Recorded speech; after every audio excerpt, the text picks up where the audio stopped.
주님의 은혜가 큰 줄로 믿습니다. 아멘. 우리 옆 사람하고 뒷 사람하고 인사하겠습니다. 겉으로만 보고 판단하지 맙시다. 시작. 오늘 아침에 제가 좀 산책을 나갔다가 들어오는데요. 제 앞에 정말 호호 할머니라고 부르잖아요. 머리 희고 허리가 꼬부러져갖고 조그만한 그 할머니가 걸어가시는데 개를 한 마리 데리고 산책을 하시는데 이 개가 멀리 잘로 뛰어가시니까 이 조그만하고 허리 이렇게 조그만 이 구부정한 할머니 갑자기 허리 약간 피시더만 손을 이렇게 입에 집어넣고요. 휘파람을 그냥 휙 부는데 얼마나 크게 부르시는지 제가 깜짝 놀랐어요. 야, 할머니가 좀 저렇게 크게 휘파람을 개가 놀래가지고 손살같이 달려오더라고요. 지나가면서 그 할머니 쳐다봤어요. 진짜 할머니인데 그렇게 제가 야, 사람은 겉으로만 보고 판단하면 안 되겠구나 생각을 해봤습니다. 저와 여러분들이 자주 보다 보면 그 사람의 그 진실과 그 사람의 가치가 보이게 될 줄로 믿습니다. 여러분 겉으로만 판단하지 마시고 이 사람의 마음속에 있는 그 진실, 그 사람의 가치, 빛나는 보석과 같은 은사들이 다 있거든요. 우리 모든 아멘. 여러분 다 하나님의 귀한 은사를 받은 하나님의 형상대로 지으심 받은 하나님의 자녀인 줄로 믿습니다. 우리 각자를 편견을 가지고 오지 마시고 저 사람은 저럴 거야 이렇게 판단하지 마시고 사귀다 보면 알다 보면 알아가다 보면 저 사람에게 하나님이 주신 이 귀한 은사가 있구나. 정말 필요한 사람이구나 라는 것을 다 깨닫게 되는 겁니다. 여러분 안경을 벗어버리고 색안경을 벗어버리고 열린 마음으로 교인 한 명 한 명 선한 마음으로 교제하시길 주의 이름으로 부탁의 말씀드리면서 다시 한번 옆 사람 뒷 사람 겉모습만 보고 판단하지 맙시다. 시작.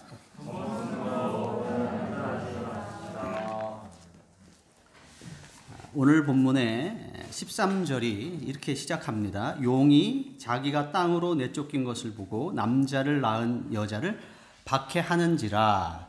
이 13절 본문 속에 그리스도인들의 이중적이고 역설적인 신앙 현실을 담고 있습니다. 하나님의 자녀로서 왕 같은 승리자이지만 아직 그 왕으로서의 영광과 존귀를 누리기에는 아직 기다려야 되는 하나님의 온전한 하나님의 나라의 완성을 기다려야만 되는 승리자이지만 아직은 기다려야만 되는 이 이중적이고 역설적인 신앙 현실을 이 본문이 보여주고 있어요. 용이 하늘에서 내어 쫓겼다 이렇게 되어있지 않습니까? 이게 사단이 땅으로 내어 쫓겼다라는 것은 사단의 결정적인 패배를 의미하고 있죠. 예수 그리스도의 십자가 공로에 의하여 사단은 자신이 하는 일 고소하고 참소하는 겁니다. 사단이 하는 일은 저와 여러분들 헐뜯는 거예요. 정죄하는 겁니다. 그 일거리가 없어진 거죠. 사단이 해야 할 수 있는 일거리가 없어졌어요.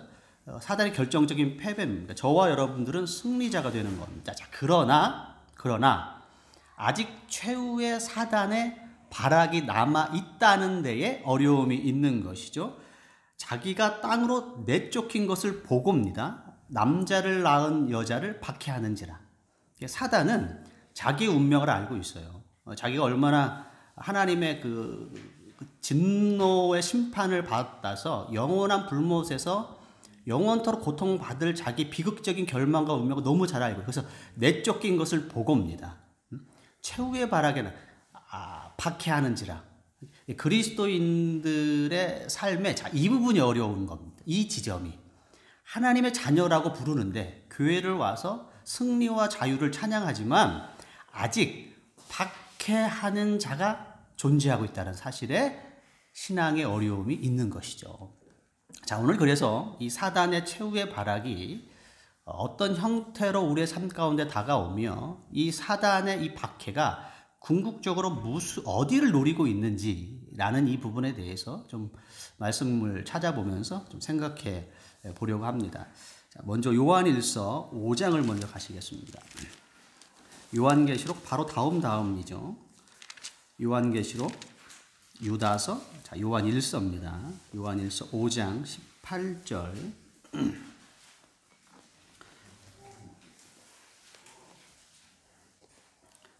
우리 오늘 기도를 은혜롭게 해주신 우리 김대보라 집사님께서 한번 읽어주시죠. 하나님께로부터 난 자는 다 범죄하지 아니하는 줄 우리가 아노라. 하나님께로부터 나신 자가 그를 지키시네. 악한 자가 그를 만지지도 못하느니라. 자, 하나님께로서 나신 자가, 자, 누굴까요? 예수 그리스도죠. 하나님께로서 나신 자, 예수 그리스도께서 구원받은 자들을 지키심에 사단이 악한 자가 만지지도 못하느니라. 아멘. 분명한 진리고 사실인 줄로 믿습니다. 예수님께서 구원받은 저와 여러분들을 능하신 오른손으로, 그의 오른손에 7별과 7금촛대, 요한계시록 1장 말씀 아니었습니까? 예수 그리스도께서 오른손으로 우리를 붙잡고 있습니다. 또는 요한일서의 본문에 의하면 하나님께로 나신 자 그를 지키심에 똑같은 말이에요. 예수 그리스도를 우리가 붙잡고 계시기 때문에 예수님의 능하신 오른손으로부터 우리를 빼앗아 갈 수 있는 존재는 없습니다. 저와 여러분들의 영광스럽고 존귀한 신분과 지위를 앗아갈 수 있는 존재는 없고요. 여러분과 저를 죄와 사망의 권세로 다시 끌고 갈 존재도 없어요. 우리 특별 찬양에서 아까 불렀잖아요. 자유하네. 죄와 사망으로부터 자유하네. 우리가 이거 특별 찬양 하나님의 영광을 올렸지 않습니까? 예수 그리스도께 우리를 지키시기 때문에 만지지도 못하는 것이죠. 이게 분명한 저와 여러분들에게 주어진 진리인 줄로 믿습니다. 자, 그러나 아까 말씀드렸던 것처럼 자, 어려움이 여기 존재합니다. 그러나 사단은 우리를 만지지도 못하고 우리의 영원한 운명과 신분을 앗아갈 수 없지만 괴롭힐 수 있다라는 사실에 어려움이 있는 것이죠. 괴롭힐 수 있다는 사실에. 자, 오늘 보면 17절 보시면, 자, 오늘 읽었던 본문 17절. 자, 이런 전제를 가지시고 방금 말씀드렸던 이 전이해를 가지시고 17절 말씀 한번 읽어보시죠. 우리 데보라 집사님. 요한계시록 12장 17절. 예. 용이 여자에게 분노하여 돌아가서 그 여자의 남은 자손 곧 하나님의 계명을 지키며 예수의 증거를 가진 자들과 더불어 싸우려고 바다 모래 위에 서 있다. 자, 본문을 주의하여 보세요. 자, 용이 누구를 괴롭히냐면 하나님의 계명을 지키며, 그죠? 예수의 증거를 가진 자들과 더불어 싸우려고, 이렇게 되어져 있어요. 하나님의 계명을 지키며 예수의 증거를 가진 자들은 누굽니까? 믿는 구원받은 하나님의 백성들, 그리스도인들이죠. 불신자가 아니겠죠. 하나님의 계명을 지키며 예수님의 증거를 지키고 증거를 가진 자들, 그리스도인들입니다. 용이, 붉은 용이, 앳뱀이, 사단이 괴롭게 하고 박해하는 대상은 불신자가 아닙니다. 하나님의 구원받은 백성들입니다. 최후의 발악의 대상은 여러분들이에요. 여러분들. 사단이 여러분들 노리고 있는 것이죠. 자, 사도 베드로는 자, 이 얘기를 또 다른 측면에서 우리에게 경고하고 있어요. 베드로전서 5장 8절. 382장 신약성경 382장 베드로전서 5장 8절입니다. 읽어주시죠. 근신하라 깨어라 너희 뒤에서 마귀가 오는 사자같이 부르짖으며 삼킬자를 찾나니. 예, 너희 대적 마귀가 우는 사자처럼 삼킬 자를 찾는다. 여기 삼킬 자는 불신자가 아니고 하나님의 구원받은 그리스도인입니다. 불신자는 하나님을 알지 못하는 세상의 어둠의 백성들은 사단의 손아귀에 이미 있어요. 찾을 필요가 없는 거예요. 그렇죠? 구분이 되죠? 사단의 손아귀인 죄와 사망의 권세 아래에 있는 불신자들을 사단이 일부러 찾아다니고 그들의 공을 들일 필요가 없어요. 아니, 오히려 사단은 그들을 그냥 방치하면 됩니다. 오히려 건들지 않으면 되는 거예요. 깨우지 않으면 돼요. 그냥 놔버려 두면 먹고 마시고 즐기며 이 땅이 전부인 것처럼 그냥 살아갈 겁니다. 놔두면 되는 거예요. 사단이 우는 사자처럼 눈을 부라리며 찾는 자들은 불신자가 아니고 예수의 계명을 지키며 이 하나님의 말씀을 가진 자들이죠. 그들 여러분을 찾는다니 여러분을. 욥에게 물어보잖아요. 욥기에 사단에게 네가 어디 다녀왔냐? 제가 세상을 두루두루 돌아다녀 여기 왔나이다. 그게 뭐예요? 똑같은 것이죠. 욥처럼 신실하고 하나님의 백성들 어떻게 하든지 간에 하나님의 백성들을 삐끗하게 해서 넘어뜨리려고 두루두루 찾아다니는 거예요. 그래서 사단의 최후의 발악은 불신자 세상의 사람들이 아니고 하나님의 백성들에게 한정되어져 있다. 여러분에게 한정되어져 있다. 여러분들은 사단의 최후의 공격의 대상이라는 사실을 언제나 기억하셔야 됩니다. 그래야만 안전할 수 있는 거예요. 자, 이러한 사단의 공격과 괴롭게 하는 것이 박해가 자, 구체적으로 어떤 형태로 우리에게 다가오냐면 자, 본문 다시 한번 갑니다. 요한계시록 오늘의 본문의 15절을 보면 자, 이런 식으로 수행이 되는 것이죠. 본문의 15절 말씀 읽어주시죠. 여자의 뒤에서 뱀이 그 입으로 물을 한번 토하여 여자를 물에 떠내려 가게 하려 하되. 자, 뱀의 입에서 뭐가 나와요? 자, 물이 나와서 그 물로 여자를 삼키려고 하는 거죠. 자, 물이라는 것은 성경에 악함과 불의를 상징합니다. 근데 이 물이라는 것이 강물처럼 그 거세게 몰아쳤다는 얘기는 이 악함이 그 압도적으로 강한 악함, 큰 악함, 압도적인 그 죄 이걸 상징하는 것이죠. 물처럼 강물처럼 이 불의와 악이 이게 몰아치는데 이 물이 어디서 나오냐면 뱀의 입에서 나온다는 데에 이 악함의 본질과 정체가 있는 것이죠. 뱀의 입입니다. 뱀의 입에서 악함과 불의가 나와 뭘까요? 간교하고 거짓되며 교묘한 언어입니다. 뱀의 입에서 그럼 뱀의 혀가 보통 우리가 갈라진 걸 볼 수 있지 않습니까? 혀가 갈라지는 걸 보면서 믿음의 우리 그 선배 목사님들이 이런 얘기를 많이 했어요. 뱀의 혀가 갈라진 것은 두 가지 이유가 있어요. 첫 번째, 위선적인 언어야. 혀가 갈라진 것처럼 위선적인 언어. 알죠? 가증적인 언어. 자기의 내면은 시기와 불평과 불만이 가득한데 웃음을 띠면서 번지르르하게 말하는 가증적이고 위선적인 언어. 또 하나는 악이 들어있는 독이 들어있는 언어. 상대방을 해치고 상대방을 공격할 의도로 의도적으로 내뱉는 언어. 이게 뱀의 언어야. 이렇게 우리 믿음의 선배들은 얘기했는데 굉장히 타당해요. 이 뱀의 언어라니 그런 거거든. 이게 뱀의 입에서 물이 강처럼 나간다는 것은 그리스도인들, 하나님의 백성들을 사단이 박해하고 괴롭게 하고 최후의 발악으로 넘어뜨리려고 하는데 그 최고의 방법이 뭐냐면 간교하고 거짓된 언어로 저와 여러분들을 넘어뜨린다는 것이죠. 신앙생활 하다 보면 가장 불행과 비극과 다툼의 그 시초는 언어에서 시작합니다. 언어. 언제나 말에서 시작합니다. 그렇죠. 그리고 교회 생활 가운데 분쟁과 다툼이 어디서 시작하죠? 침묵하면 분쟁도 안 생기는 겁니다. 반드시 말에서 시작해요. 말에서. 이 뱀의 혀, 뱀과 같은 언어, 간교하고 위선적인 언어, 그리고 독이 들어있는 언어, 의도적으로 상대를 어떤 영향을 미칠 줄 알면서도 구사하는 언어들이 이것 때문에 교회가 어지러워지고 각각의 삶 가운데 우리의 삶에 불행과 다툼이 있는 거예요. 언제나 언어에서 문제가 생기는 겁니다. 잘못된 거짓된 언어는 하나님이 우리에게 주신 은혜와 축복과 건강과 평화를 한순간에 불태울 수 있는 거예요. 사단이 그렇게 역사하는 겁니다. 사단이 그렇게 역사합니다. 강력한 무기죠. 강력한 무기. 자, 이게 얼마나 강력하냐면 자, 고린도후서 11장을 가보시면 자, 고린도후서 11장 1절부터 3절까지 신약성경 297페이지 뱀의 간교하고 거짓된 언어가 이렇게 우리에게 경고의 대상으로 이제 등장하죠.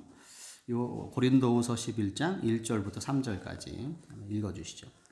원하건대 너희는 나의 좀 어리석은 것을 용납하라. 청하건대 나를 용납하라.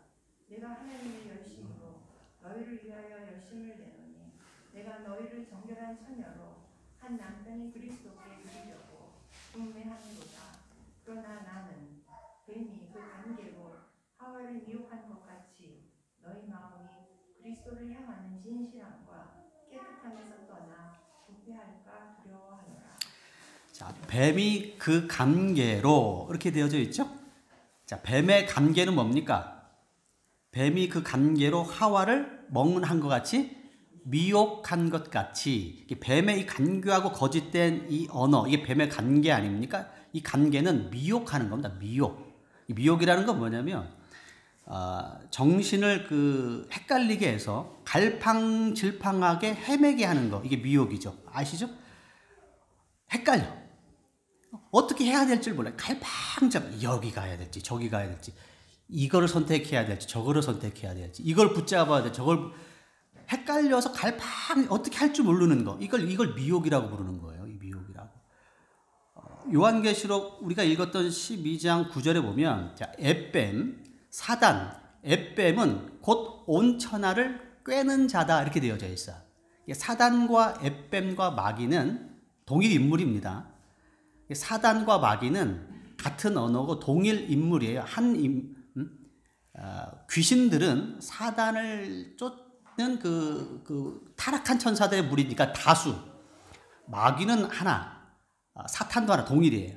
이걸 성경은 에뱀이라고 불렀다면 에뱀. 근데 이 에뱀, 사단과 마귀가 온 천하를 꿰는 자다 이렇게 구절로 되어 있는데, 이 꿰다라는 단어는 여러 길을 제시한다 이런 뜻입니다. 딱 감이 오시죠? 어떻게 사람을 꿰일까요? 한 사람을 미혹시킬까요? 갈팡질팡 헤매게 할 수 있는 방법은 여러 길을 제시하는 것이죠. 꿰는 겁니다. 꿰는 거. 여러 길이 내 앞에 제시되면 사람의 마음이 깨지고 마음이 나뉘고 분산되죠.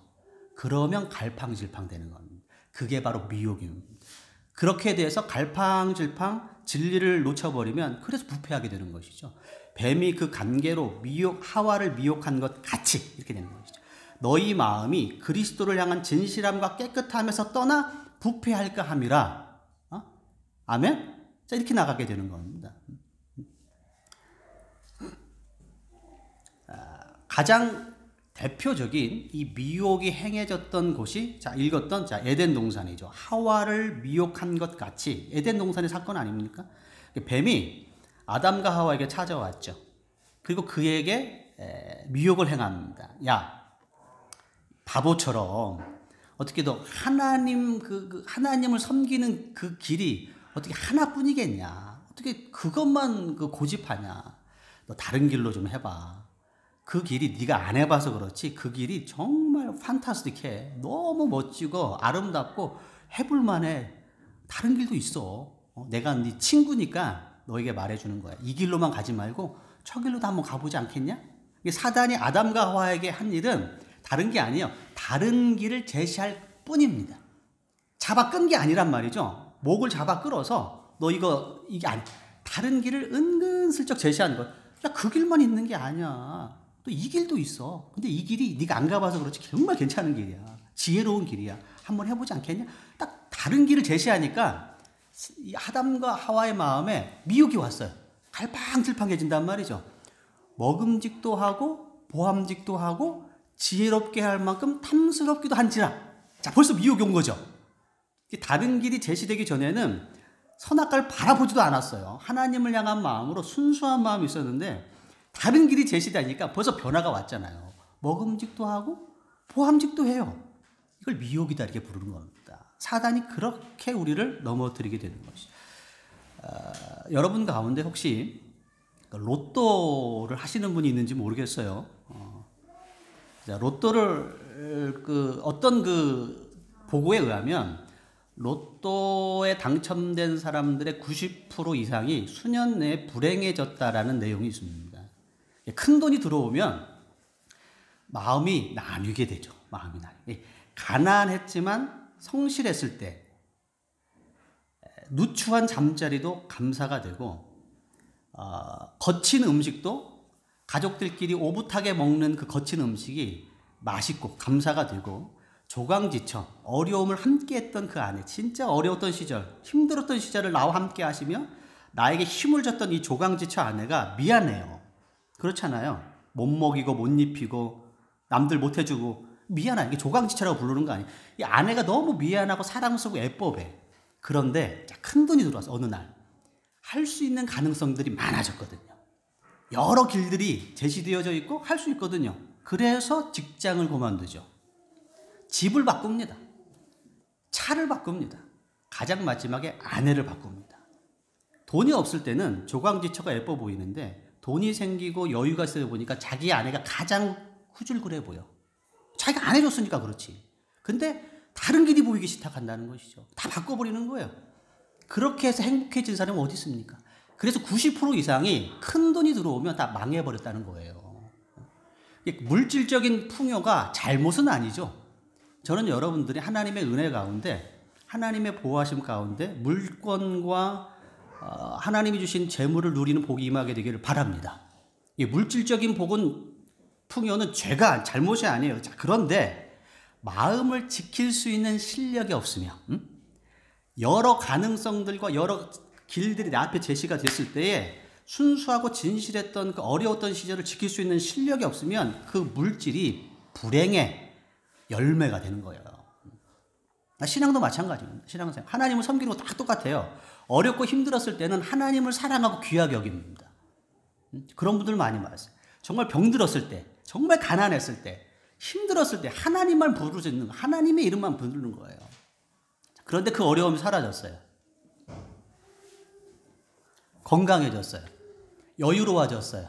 그럼 다른 길이 보이기 시작하는 것이죠. 이전에는 교회에 나오고 교인들을 만나고 봉사하는 것이 기쁨이었는데 그거 하지 않아도 다른 길들과 다른 선택할 수 있는 여유가 생겼거든요. 그래서 다른 길이 보이기 시작하고 갈팡질팡하게 되고 그게 부패로 간단 말이죠. 하나님은 마음이 진실하고 깨끗한 사람들에게 축복해 주는 줄로 믿습니다. 반드시 그렇습니다. 진실하고 깨끗하다는 얘기는 마음이 하나다 이런 뜻입니다. 마음이 하나. 이거 미혹과 꿰다는 것은 마음이 분리되고 나누어지고 깨어진 거예요. 여러 개가 있는 거예요. 여러 개가. 세상도 있고 뭐 이것도 있고 이것도 다 그냥 내 마음. 그 중에 하나가 교회고 하나님이야. 하나님도 선택 조건 중에 하나야. 이게 나누어진 거예요. 이게 꿰었다 이런 뜻입니다. 미혹됐다 이런 거. 근데 청결하다, 마음이 청결하다, 진실하다는 얘기는 마음이 하나다 이겁니다. 온전히 하나님만 바라본다 이런 뜻입니다. 마음이 청결한 자는 복이 있나니 뭐예요? 하나님을 볼 것이며. 이 청결하는 단어가 하나다 이런 뜻이에요. 하나. 온전히 정결하고 하나된 마음으로 집중된 마음으로 하나님만 바라보게 되면 그래서 하나님을 만나게 되는 것이죠. 여러분의 마음이 꿰어지고 분리되고 나뉘어지지 않게 되길 바랍니다. 하나 되시게 되길 바랍니다. 청결하시게 되길 바랍니다. 아멘. 하나님이 어려울 때 여러분들을 복 주셨잖아요. 그래서 지금 여유가 있잖아. 지금 숨을 쉴 수가 있잖아요. 하나님이 숨을 쉬게 해줬더니 이제 다른 걸 바라보고 다른 선택의 상황들을 한단 말이죠. 하나님 기뻐하시겠습니까? 초지일관. 하나님을 바라봐야지. 하나님을. 청결한 자가 복이 있나니 하나님을 볼 것이요. 최후의 발악, 사단의 최후의 발악이 이런 형태로 우리에게 다가온단 말이에요. 대부분 넘어가요. 대부분 넘어가. 조지 휘필드라는 그 유명한 그 부흥 그 세기를 깨웠던 그 부흥 강사였죠. 이 휘필드 목사님이 그런 말씀을 하셨어요. 나는 녹슬어 없어지기보다는 달아 없어지기를 원하노라. 나는 녹슬어 없어지기보다 달아 없어지기를 원하노라. 시작.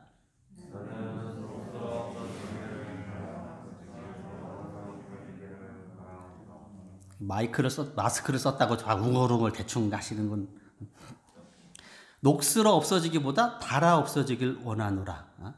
사단의 미혹은 결국 무엇을 노리냐면 이걸 노리는 겁니다. 우리가 녹슬어 부패하여 쓸모없는 사람이 되도록 노리는 거죠. 하나님의 자녀로서 하나님의 구원받은 백성으로서 우리가 명예롭게 행할 수 있는 기회들, 진리 안에 행할 수 있는 기회와 시간들 얼마나 아름답습니까? 저와 여러분들 하나님의 자녀, 세상은 하나님과 천국과 진리를 모르지만 여러분들은 성경을 알고 하나님을 알고 하나님이 여러분들을 향한 사랑을 알잖아요.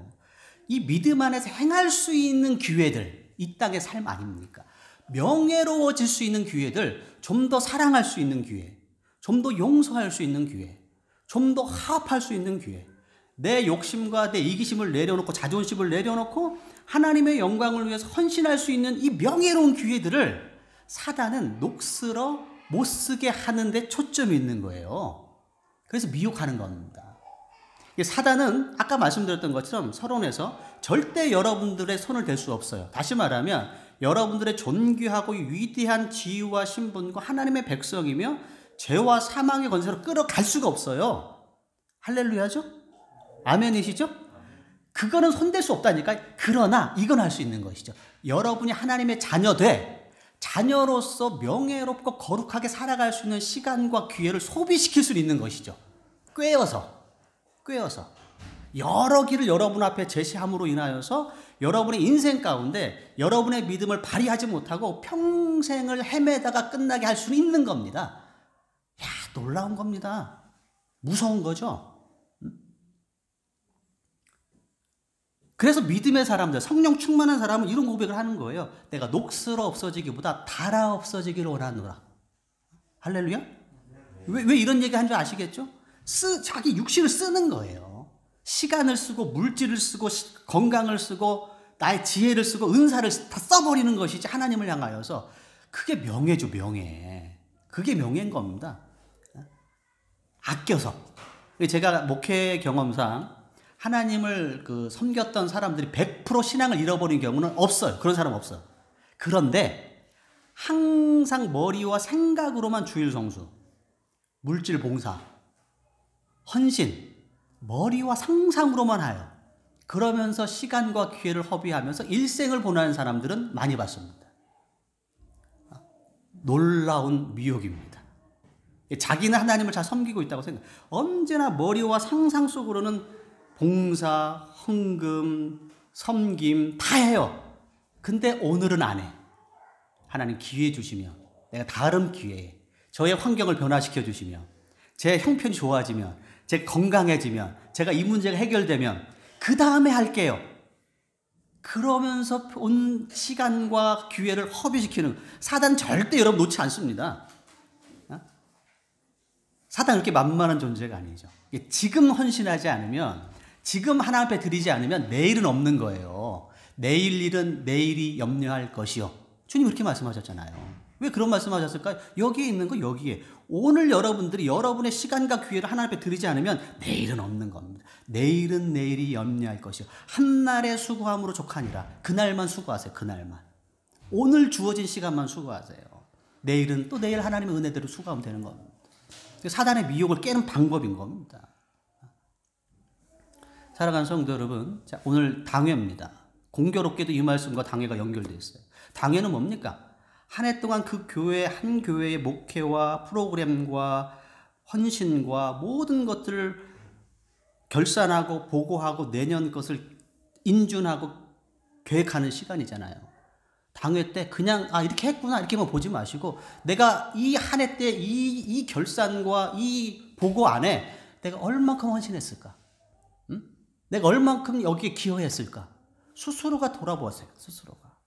근데 올해도 허비했구나. 올해도 꾀입을 당했구나. 올해도 여러 길 제시 앞에서 이것도 하고 저것도 해보고 마음이 분산돼가지고 정신이 어지러워가지고 결국은 하나님의 일에 내 시간과 기회를 들이지 못하고 한 해를 보내지 않았는가? 이걸 돌아보시란 말이죠. 이게 당회입니다. 당회. 그래서 중요한 것이죠. 사단이 저와 여러분들에게 최후의 발악으로 여러분을 꿰고 미혹하고 있다는 사실을 반드시 기억하셔야 됩니다. 눈 뜨지만 코 베어가는 겁니다. 난 괜찮습니다. 저는 깨어 있습니다. 아니요. 눈 뜨지만 코 베어. 벌써 그게 10년, 20년, 30년, 50년 지났잖아요. 아직도 모르시죠? 아직도 내 시간과 내 기회들을 허비하고 있으면서도 아직 난 눈 뜨고 있다 이거죠. 코 안 베어갔다 이겁니다. 벌써 없는데 코가. 깨어나세요. 근신하라 깨어라. 너희 대적 마귀가 우는 사자처럼 삼킬 자를 찾아 찾나니 믿음으로 대적하라 이거 아닙니까? 마귀의 미혹을 분별하셔서 여러분 깨어있는 마음으로 승리하시는 여러분들이 가지고 있는 이 명예롭고 위대한 기회와 시간들을 선용하시는 여러분 되시도록 주의 이름으로 축원의 말씀을 드리겠습니다. 좋으신 아버지 하나님 감사합니다. 저희들에게 생명의 말씀을 주시고 이 말씀으로 저희를 돌아보게 하시고 또 영적인 싸움에서 승리케 하시니 감사합니다. 날마다 하나님의 말씀 의지하여 승리하게 하여 주옵소서. 저희들에게 주신 이 짧은 인생, 강건함은 70이요 그렇지 않으면 80인 이 인생 가운데 제가 허비하지 아니하며 하나님을 향하여 내가 가지고 있는 것 마음껏 드릴 수 있도록 저희를 사용하여 주옵소서. 예수님의 이름으로 기도합니다. 아멘.